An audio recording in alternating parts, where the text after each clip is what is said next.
बाळासाहेबांच्या तमाम शिवसैनिकांना तुमच्या ह्या अनिश गाढवेचा, बाळासाहेबांच्या लहानशा शिवसैनिकाचा आणि शिवसेनेच्या प्रवक्त्याचा मानाचा जय महाराष्ट्र. शिवसैनिकांनो, शिवसेना एक वादळ या तुमच्या हक्काच्या माध्यमाला तुम्ही सर्व शिवसैनिकांनी लाखोंच्या संख्येने सबस्क्राईब जरूर करावं, ही तुम्हा सर्वांना नम्र विनंती करतो. महाराष्ट्रामध्ये आपण सर्वांनी ऐकलं असाल, या महाराष्ट्राच्या मंत्रिमंडळाचा जवळपास तिसरा विस्तार होणार आहे अशा बातम्या येत आहेत. आपण सर्वांनी ऐकले असाल. आता हा विस्तार होईल की नाही होणार, किंवा झाला तर काय होणार, या सगळ्यामध्ये आपल्याला पडायचंच नाही.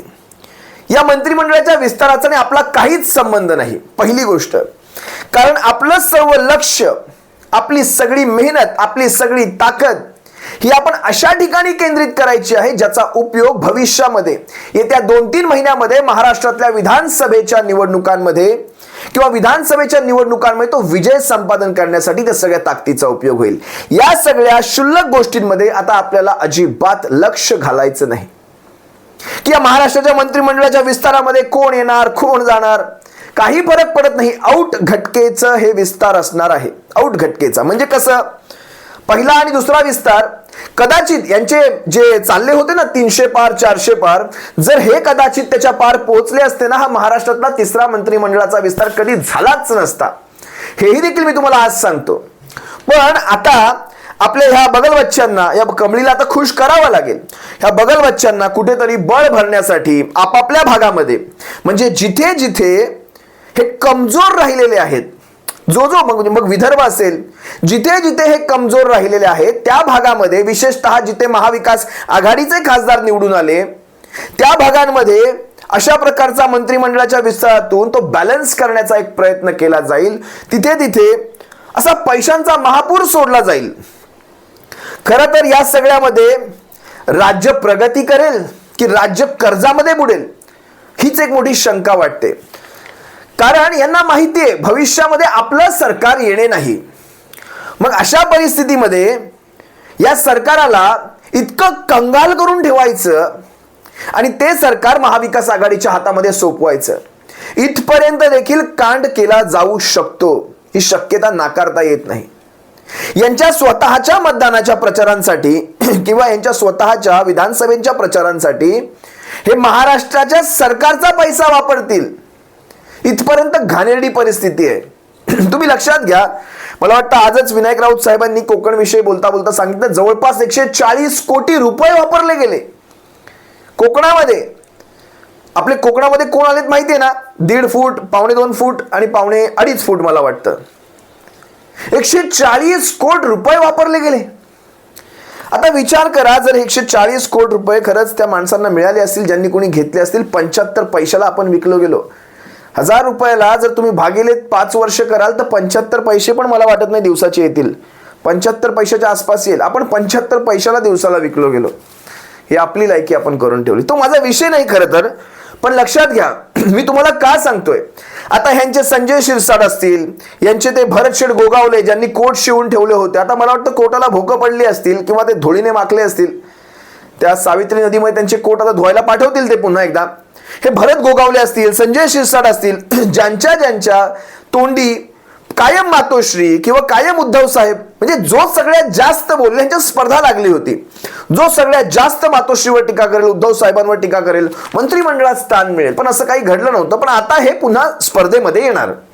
बघा आता विषय कसा आहे, यांचं मंत्रिपद त्यांना मिळतंय नाही मिळतंय हा नाही, पण महाराष्ट्रामध्ये शिवसेनेची, पर्यायाने महाविकास आघाडीची सत्ता येणं हे फार गरजेचं आहे.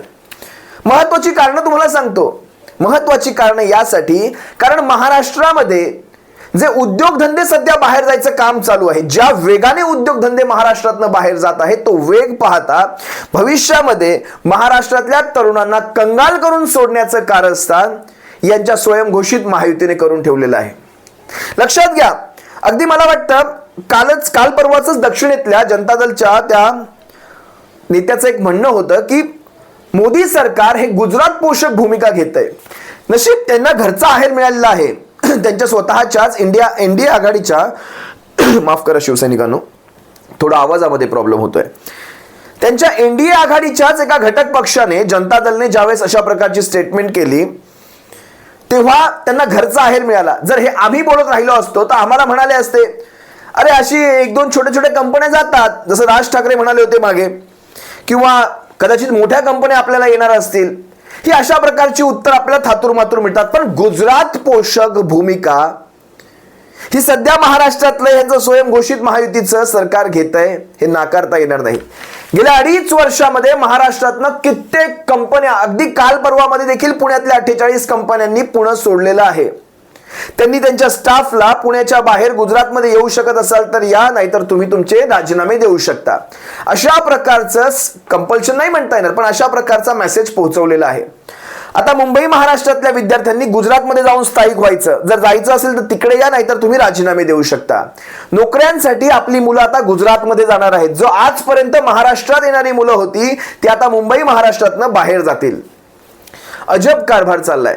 आणि या सगळ्यामध्ये बघा, पहिली गोष्ट, सरकार असेल तर तुमच्या हातात प्रशासन राहतं. प्रशासन राहतं गुंडगिरीवर. यांच्या बघा, शेवटी शिवसेनेच्या सर्व लहान सहान शिवसैनिकांवर, ज्यांना जे शिवसेनेचे कडवट निष्ठावंत कार्यकर्ते आहेत, त्यांना मारहाण माहिती नाही, कधी त्यांनी कधी कुणाचं नुकसान केलं नाही, अशा शिवसैनिकांना देखील तो बळाचा वापर करून त्यांचे व्यवसाय तोडणं, त्यांच्या लहान सहान गाड्या तोडणं, त्यांच्या रस्त्यावरची त्यांची ते फेरी विक्रेते असतात त्यांच्या गाड्या उचलून नेणं, हे अशा प्रकारचं जे काम केलं जातं शिवसैनिकांना नमवण्यासाठी, त्यांना झुकवण्यासाठी, यानं त्या प्रकारे त्यांच्यावर बळाचा वापर केला जातो. अगदी पोलीस प्रशासनापासून महापालिकांचं प्रशासन असेल, राज्य प्रशासन असेल, ही सगळी प्रशासनं वापरली जातात. जिथे काही नाही तिथे खोट्या केसेस करायच्या आणि अडकवायचा प्रयत्न करायचा, आणि मग केसमधून बाहेर यायचं असेल तर आमच्याकडे या.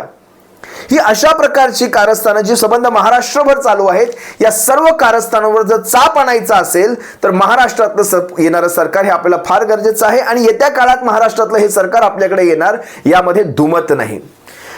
त्यानंतर महाराष्ट्राचा विकास.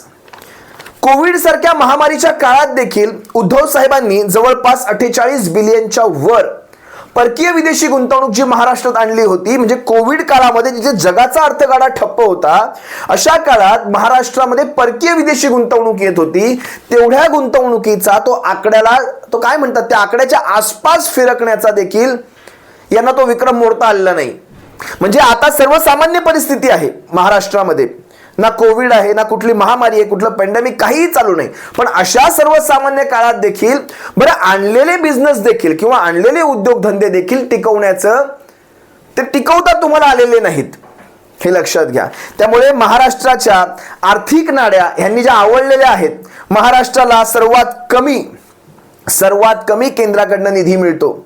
महाराष्ट्राकडनं सर्वात जास्त जीएसटीचा त्यांना केंद्राला पुरवठा होतो, पण त्याचा परतावा तितका मिळत नाही. ह्या सगळ्या गोष्टी, प्रशासन असेल, गुंडगिरी असेल, गुजरात पोषक धोरणं असतील, महाराष्ट्राचा विकास असेल, महाराष्ट्रातल्या तरुणांचे प्रश्न असतील, आणि विशेषतः महाराष्ट्रातल्या शेतकऱ्यांचे प्रश्न. आता बघा, पेरण्या चालू होतील.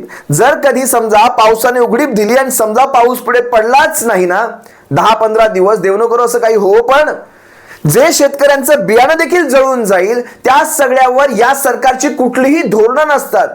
ओला दुष्काळ असेल किंवा सुका दुष्काळ असेल, या सगळ्यांमधनं मार्ग काढून शेतकऱ्याने काही पिकवलंच. विशेषतः सोयाबीन, कापूस, ऊसाचं तर ठीक आहे, नगदी पीक आहे.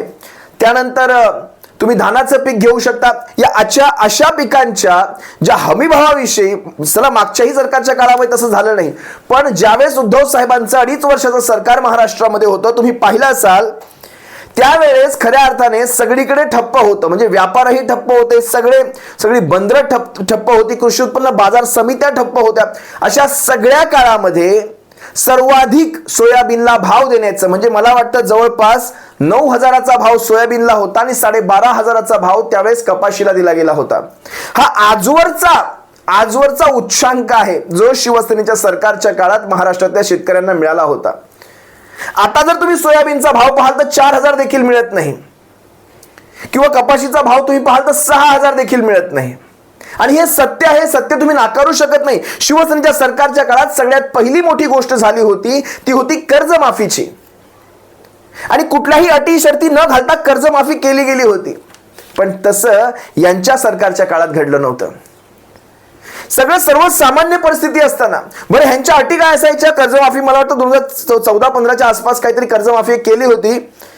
त्या कर्जमाफीमध्ये तुमच्याकडे रंगीत टीव्ही आहे का, रंगीत मोबाईल, मोठा मोबाईल आहे का, स्मार्टफोन काय म्हणतात त्याला, त्यानंतर तुमच्याकडे टू व्हीलर आहे का, या अशा तुमच्या घरामध्ये घरघंटी आहे का, म्हणजे पिठाची चक्की आहे का, या अशा घाणेरड्या अटी यांनी ठेवल्या गेल्या होत्या, यांच्याकडनं ठेवल्या गेल्या होत्या.